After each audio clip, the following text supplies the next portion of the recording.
Hello guys, welcome back to IGNOU academy. IGNOU academy में आपका फिर से स्वागत है। तो हम लोग कवर अप कर रहे हैं बीईजीसी 132, उसका जो ब्लॉक 4 है उसका यूनिट 3 कवर अप कर रहे हैं। तो उसका बेसिकली हम लोग आज जो कवर अप करेंगे पार्ट 2 कवर अप करेंगे। इससे पहले हम लोगों ने नसीम सैफी पोएम्स उसका 2 पोएम हम लोगों ने डिस्कस कर लिया था, और अभी जो अगला पार्ट है दोनों पॉइंट का हम लोग थोड़ा सा कुल मिला के ओवरऑल कंक्लूजन देखेंगे और एक्चुअली चैप्टर में कहना क्या चाहता है वो देखेंगे। देखो, ये चैप्टर बहुत ही इजी है, आसान है, बहुत ही शॉर्ट है, डरने वाली कोई बात नहीं है। जो मैं कोशिश कर रहा हूँ आपको सबसे आसान तरीके से और जो भी एग्जाम पॉइंट ऑफ व्यू से जो इंपॉर्टेंट चीजें हैं इस चैप्टर से, उसी चीज को हम लोग डिस्कस करेंगे। एक्स्ट्रा कुछ चीजें डिस्कस नहीं करेंगे।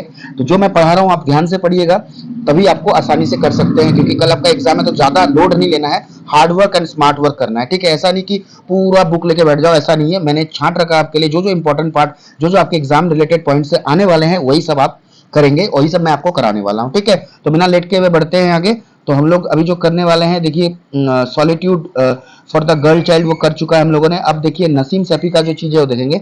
Naseem Shafi's poem offer a feminine and deeply emotional perspective on gender based injustice. तो ये पोएम जो है बताता है बेसिकली फेमिनिज्म के ऊपर में डिपेंड करता है, और एक इमोशनल जो पर्सपेक्टिव है, जेंडर बेस्ड इनजस्टिस जो होता है उसका जो एक इमोशनल जो फील करते हैं इमोशनली, वो बताया गया है। She writes with sensitivity and clarity, allowing readers to feel the psychological pain and the resilience of women. तो वो लिखती हैं और क्लैरिटी बताती हैं कि जो रीडर है उसको, उनको साइकोलॉजिकली पेन जो महसूस कराना चाहती हैं, ठीक है, वुमेन का, वो इन पोएम्स के थ्रू से बताना चाहती है। Rather than advocating violent protest, मतलब वो एक वायलेंट प्रोटेस्ट को मतलब महत्व नहीं देती हैं, बल्कि पोएट्री के थ्रू से अंतरात्मा को जगाने की कोशिश करती हैं।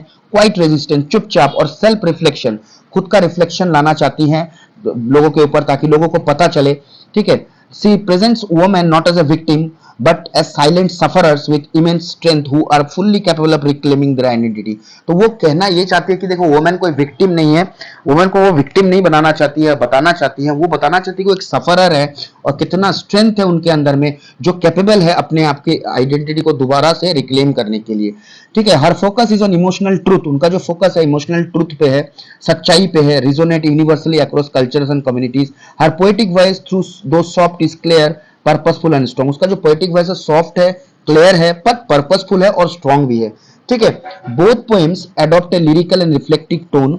दोनों पोएम एक लिरिकल और रिफ्लेक्टिव टोन को दर्शाता है। The first poem perspective allows the reader to intimately experience the speaker's emotion. The style is simple but layered with meaning, making it accessible yet profound. Her poems challenge patriarchy without confrontation, using subtle language and metaphors. The emotional tension builds slowly, leading to a quiet but forceful impact. तो ये जो बताना चाहती है, उनका जो tone है reflective tone है, रिफ्लेक्शन डालता है उनके अंतरात्मा के थ्रू से, जो निकलना चाहते हैं उस पर रिफ्लेक्शन डालता है। फर्स्ट पर्सन पर्सपेक्टिव है, फर्स्ट पर्सन मतलब खुद ही बोल रही है अपने बारे में। ठीक है, रीडर को एक्सपीरियंस कराना चाहती है स्पीकर का क्या इमोशन है। ठीक है, स्टाइल का बहुत ही लेयर्ड है। ठीक है, सिंपल है, बट इसका जो लेयर है बहुत मीनिंगफुल है, और बहुत ही आसानी से सबको पता, मतलब समझ में आना चाहिए, ये बताना कोशिश करें। मतलब क्रिटिकल लैंग्वेज यूज नहीं करती है, इजी लैंग्वेज के तरीके से समझ में आएगा, तभी तो लोग पढ़ेंगे, तभी तो जान पाएंगे। उनका पोएम जो है वो चैलेंज करता है पैट्रियार्की, मतलब जो आजकल के जो मतलब मेल डोमिनेटेड सोसाइटी को चैलेंज करता है। ठीक है, विद कन्फ्रंटेशन, वो कन्फ्रंटेशन करती हैं, अपना लैंग्वेज यूज करती है अच्छे से, ना कि कोई मतलब एग्रेसिवनेस यूज करती हैं। ठीक है, उनका जो इमोशनल टेंशन है उसको स्लोली स्लोली और क्वाइट चुपचाप बट फोर्सफुल इंपैक्ट डाल के लोगों तक पहुंचाने की कोशिश कर रही हैं। ठीक है, insights and significance, gender equality, whether through emotional neglect or loss of identity, is at the heart of both the poems.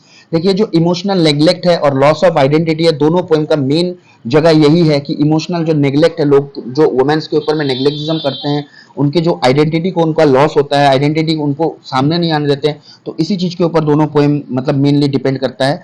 This poems highlights how societal traditions silence women. तो सोसाइटी का जो ट्रेडिशन है वो कैसे लोगों को silence करता है, वुमेन्स को कैसे चुपचाप रहने के लिए पुश करता है।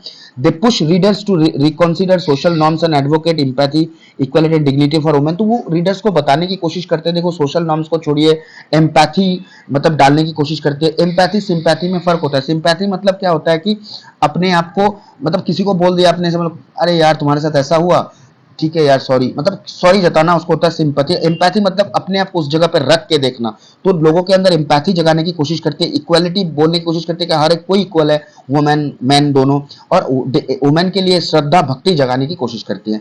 Shafi presents a new model of heroism not rooted in violence और defiance but in resilience and self respect. तो वो एक नया हीरो प्रेजेंट करने की कोशिश करती है अपने पॉइंट के थ्रू से, ना कि वायोलेंस या फिर मतलब मार धाड़ इसके बल उनका जो सेल्फ रिस्पेक्ट है, रिजिलियंस है, ठीक है, उसके ऊपर से डिपेंड करके कराने की कोशिश करती है, बताने की कोशिश करती है कि हाँ वुमेन को रिस्पेक्ट किया जाए। Her works contributes to Indian feminist literature giving voice to inner lives of Kashmiri and Indian women. तो उनका जो लाइफ है कंट्रीब्यूट करता है इंडियन फेमिनिस्ट लिटरेचर में, बहुत अच्छे से जान डाल देता है, और वो वॉइस देती हैं, मतलब बताती हैं जो लोगों, कश्मीरी जो वुमेन है, कोई भी इंडियन वुमेन है, उस उनका जो इनर वॉइस है उनको बताने की कोशिश करते हैं, वो सामने लाने की कोशिश करते हैं कि आप भी आइए, बोलिए, चुपचाप मत रहिए। वुमेन मेल डोमिनेटेड सोसाइटी को आपको ही ठीक ठाक करना है, आपको ही आगे आके बढ़ना है, कोई आपको आगे नहीं लेके आएगा, ठीक है। तो यही कहने की कोशिश करते हैं। Naseem Shafi's poetry in this unit explore two major themes, दो मेजर थीम है इसमें। The loss and reclamation of identity in neither a shadow nor a reflection, the emotional abandonment of girl child and solitude. तो दो poem है। Her poetic approach is marked by gentleness, emotional depth and dignified resistance. उनके poem में एक gentleness है, एक emotional depth है, और एक रेस्पेक्ट मांग रही है वो, डिग्निफाइड रेजिस्टेंस, मतलब वो कर रही है कि डिग्निफाई करें आप, रेजिस्टेंस मतलब लोगों तक सॉरी लोगों तक आपको मतलब पहुंचाना है कि वुमेन के ऊपर में रेस्पेक्ट होना चाहिए, वुमेन के प्रति रेस्पेक्ट होना चाहिए, उनको सपोर्ट करना मतलब करने की मतलब करने को बताया गया है। This poems do not shout, they whisper the truth powerfully. ये पोएम ऐसा नहीं हल्ला चिल्ला नहीं, ऐसा नहीं, स्लोली साइलेंट मोड से बहुत ही अच्छे से एक सच्चाई को पावरफुली सामने रखने की कोशिश कर रही है। They invite readers to engage in self reflection, empathy and social transformation. तो ये इनवाइट करती है रीडर्स को, एंगेज हो जाइए, मतलब आप अपने आप को सेल्फ रिफ्लेक्शन, खुद सोच कर सोचिए इस चीज को, अब एम्पैथी लाइए, एम्पैथी मतलब अपने आप को भी इस जगह पे डाल के सोचिए, और सोशल ट्रांसफॉर्मेशन कैसे करना है उस चीज के बारे में भी ध्यान देना है।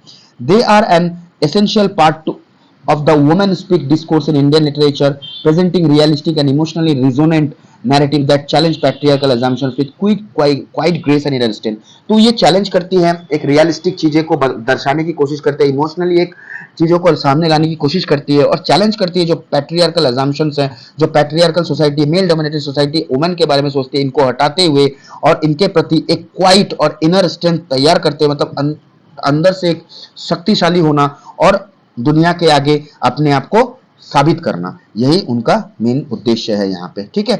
तो आसान है बहुत सारा पोएम। चलते हैं, दो क्वेश्चन हम लोग देख लेते हैं, दो क्वेश्चन आपको प्रैक्टिस करना है। तो ये क्वेश्चन इसी की तरह के क्वेश्चन आपको आएंगे, और शायद इसको थोड़ा सा घुमा दे, सेम टू सेम तो नहीं आ सकते हैं, घुमा दे तो आपको देख लेना है। Critically analyse the theme of emotional solitude in Naseem Shafi's poem solitude for the girl child. तो नसीम सैफी का जो पॉइंट है solitude for the girl child, उसका थीम क्या है, इमोशनल क्या है इसमें, पहले आपको लिखना है कि पोएम बता दर्शाना क्या चाहता है, फिर आपको लिखना है नसीम सर के बारे में, फिर जाके आपको सॉलिट्यूड के बारे में लिखना है, तब जाके आपका आंसर पूरा बनेगा।